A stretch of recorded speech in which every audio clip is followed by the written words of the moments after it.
Many people think that the best way to escape war.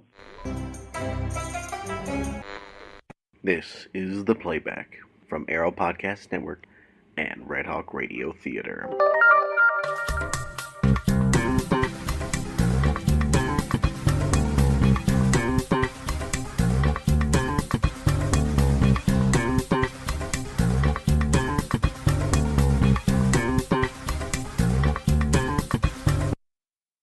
Hello, everybody. This is your host, Satyajit Sarkar, and welcome to this episode of The Playback.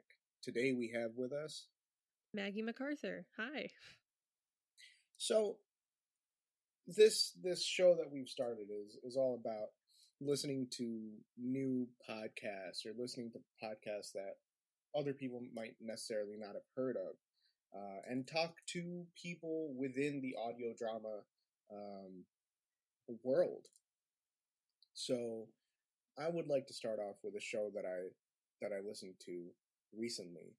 It's called Wooden Overcoats, and it's this British sitcom that's tailored for audio. And the synopsis, I'm going to read it off of their website, is Rudyard Funn runs a funeral home on the island of Piffling. So it gets even funnier after that. So Rudyard Funn and his equally miserable sister Antigone run their family's failing funeral parlor, where they get the body in the coffin in the ground on time. But one day, they find everyone enjoying themselves at the funerals of a new competitor. Da da da! The impossible perfect Eric Chapman. With their dog's body Georgie and a mouse called Madeline, the Funns are taking drastic steps to stay in business. Ooh. So this is the whole premise of the sitcom, and I started listening to it recently. The first episode kind of, you don't know quite who is who and what the world is, and even now I still can't place like a time marker on it, because they talk about mopeds and coffee machines and, stuff like that. So I want to say it's 60s or 50s or something like that, but I can't quite put my finger on it. And also, the thing with Madeline, I don't want to spoil anything, but if you start listening to it, you'll find out Madeline the mouse, as I've already said, is actually the narrator of the story. Clever. Which to me was the funniest thing ever, because in the story she's supposed to be like the best friend of Rudyard. Rudyard, in a way, is a funny name in itself, because I don't think I've ever heard Rudyard. It's Rudyard. Rudyard Funn. The only other Rudyard I know is Rudyard Kipling, who wrote The Jungle Book. Is that how it's spelled? Yeah. Wow. All right. See, these are some unique names. It is. Keeping in line with RRT's tradition of placing characters with unique names in the cast. For sure.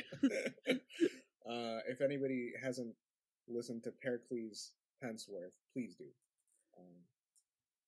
So the thing about Madeline is, when she's narrating, there's this actress named Belinda Lang, and she's done multiple projects for the BBC, ITV, stuff like 2.4 Children, Second Thoughts, Allen Mysteries, Midsummer Murders. So she's been around the block. Love that one. with acting, and and whenever Rudyard is interacting with Madeline, all we hear are little squeaks of agreement or whatever it is. And it's that contrast between setting her up as a narrator and her being an actual mouse who can't talk and only squeaks in front of humans. Is a very nice way of having a narrator that knows everything that's going on but cannot actively engage with what's going on. Right. Because she doesn't have the power of speech. Next person that I'd like to go on to, Felix Trench. Looking at his picture, he seems very recognizable. I've seen this actor in shows and whatnot. He's done Doctors on BBC, Hollyoaks on Channel 4, Zombies Run on iOS, Android, and he's done other podcast dramas and comedies, and this is where I know him from, which is the comedy history series History Bombs. So that's why I know him. I was like, this voice sounds very, very familiar, and now I know why. And we got Beth Eyre, who plays Antigone, Sierra Baxendale, who plays Georgie, and then we have Tom Crowley as Eric Chapman. Tom Crowley is how I know Tom Crowley is because he wrote on The Amazing World of Gumball for Cartoon Network. How odd. And yeah, right? It's like you don't think that would be a thing, but it is. Then we have Andy Seacombe, who plays Reverend Wavering. Reverend Wavering. Now, this character, it's self-explanatory in his name, is wavering in his faith. And the first time you hear him, I think he's talking about hell and whether it exists or not. And the way Andy portrays his character, it's a very whimpery voice, and it's very like you can hear the nervous attitude in his voice. Now, some notable projects that Andy Seacombe has worked on are the voice of Watto in the Star Wars prequels, and Toy Darien in Star Wars Knights of the Old Republic 2, The Sith Lords. No way. Oh yeah. Dope. Oh yeah. They got some Star Wars actors in there. Love that. There's only one Star Wars actor. There's not multiple, only one. But yeah, also he played Colin the Robot in the Hitchhiker's Guide to the Galaxy quintessential phase, and also impersonated his father, Harry Seacombe, in a Goons show special. So, as it is, Harry Seacombe was a famous actor, and, Andy, being the son, took on the role of his father, which is a great thing. Very nice. Then we have Steve Hodson as Mayor Desmond. Now, the mayor's character is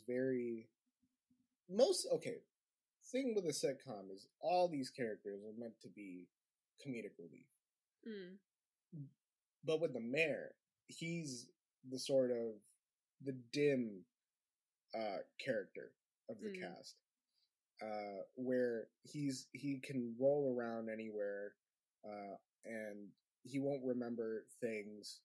That's why I'm gonna dish out some of the plot of the first episode. Rudyard comes in to the mayor's office, and he's all like, "Hey, Mr. Mayor, I can't have this funeral home right in front of me running, because it would, it's not good. It's not good for our business." And right before Rudyard comes in, Mayor Desmond is talking about his aspirations of making Piffling a town. Right now it's a village, and he wants to make it a town. So what Rudyard does is he sets up a slippery slope of, hey, if there's 2 funeral homes, you're going to need 2 hospitals. You're going to need maybe even 2 mayors. And his ears perk up, and he's like, 2 mayors? What? I can't have that. That's ridiculous. So then they go down to Chapman's funeral home, and Chapman is just this suave, nice, like, he'll lather butter on you, like he's that type of character. And see. and they come in with the intent of shutting him down, right? Mayor Desmond gets to the point where, like, he'll be like, hey, we shouldn't have this. Hey, we need you to, close it down. And then Chapman says the right thing at the right time. He says, well, 2 funeral homes could fit in a town instead of a village. And there we go. Exactly. And then he gives them coffee and truffles, and Rudyard is standing there just utterly, jealous and just angry at how they're already on first name basis with each other. It's now Eric and Desmond. It's not Mr. Mayor and Mr. Chapman. So that is where we're at day one. which Rudyard hasn't even gotten to yet, and he's been there for centuries. Centuries? Yeah, it's a family business. Oh, okay. I'm pretty sure it's centuries. I'm pretty sure I heard that. I thought you were talking about the person, and I'm like, oh no. Now The fun sci-fi? Funeral home. Gotcha. Yeah. So it's Eric Chapman's character. He plays it. Tom Crowley plays it very sincerely, right? So you don't see it being sleazy. You don't see it being, predatory on the other business. It's just, hey, you're doing this? All right. That's cool. I might adopt it. Something like that. Or, hey, I'm just going to buy all the flowers from the market because I need them. Because I'm going to do a stunt where I put flowers on each of the graves in the town, in the village, because it's not a town yet, in the village, to show my appreciation for you guys letting me be here. So he's doing all these things that could easily be taken as cold-blooded and trying to drive the fun funeral home out of business, but he's doing it with such warmth that you can't tell whether he really knows that he's getting on their nerves or he just thinks that it's, the way business is. Right. So, yeah. It's just one of those, which I can't wait to find out. Because I'm still on the side of Rudyard so far. But yeah, that's the show. And if all of you, the listeners of this podcast want to give it a shot, it's on Spotify. So please do. It's a great show. It really is. And just a tip for whenever you listen to an audio podcast, something like a drama or a sitcom, just close your eyes if it's possible. Close your eyes and let the images play. It's a better experience that way. Exactly. For most audio dramas. Exactly. So now most of you might be wondering why I have Maggie on this podcast, if I haven't had her speak much.